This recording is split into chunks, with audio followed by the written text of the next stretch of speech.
Hello, Stacy. Just watched your CC5 and hopefully I'll get the 6 in today too. I should have another hour or so to do all this. Amazing. Just so good. I love it. Let me see my notes. So, yeah, I mean, right off the bat, that is so stinking cool about Emily.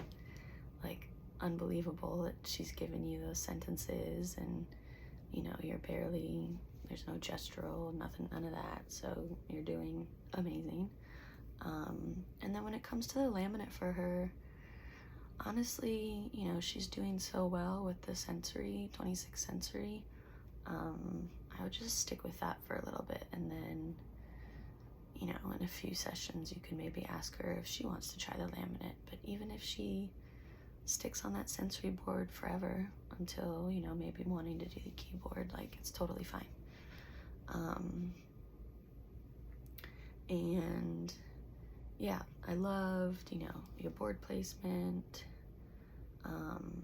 There was one little bit where you said, I think, do you know where it's located? So everything else though was perfect, but just be conscious of those little changes of, instead of do you know, like, all right, where is the museum located? Tell me the city. I don't have the board on me right now, but if there's room, sometimes I put a little like clear bumper. You can even cut one of the yellow letters and glue it on as a done button on the sensory boards, just so they do kind of have that period or done.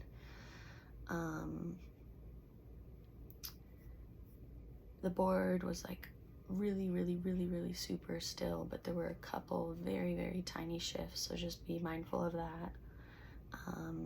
I would love to hear, you know, what mom is saying about all this. Like, it's just so cool how well she's doing. And then, yeah, I mean, everything that you said to the parents, I kind of had written down in my notes, but then you told them anyways, so unbelievable. You know, good job getting her to scoot back. Just remind her she never has to kind of repeat the words she's asking her to spell or do any phonetics while spelling. I would definitely have her drop the board some, which you made note of. Really watch that pencil grip. Make sure she's fixing it so it's kind of like she's writing and there's just that little bit of pencil out. And then I maybe even would give her the sensory 3s to start out with, since she's so used to the sensory 26. And yeah, just like you said, you don't want to overwhelm the parents. So typically those first few sessions, I'll give a brief overview of the different types of prompts and how it's important to prompt super heavy at first, and we're gonna fade it all out. And then I mostly just really make sure that, okay, in the next week or two, I know there's a lot to think about, but all I want you to focus on is pencil grip, posture, and board placement. And then after a couple weeks, then you can say, all right, now let's try more continuation prompts or better eye prompts. Yeah, I had the note, definitely tell her to coach her eyes to scan the board. Luke, that's so cool. I love when siblings want to spell, and yeah, she has a really good talent for it already. I do think though that his sister could have scooted back a little bit more so her knees weren't like in front of his knees and more to the side, just because I think the board was a little bit too far away from him. So really make sure that she gets that board right over his knee. Well, a few inches. You know, again, good job mentioning the gestural.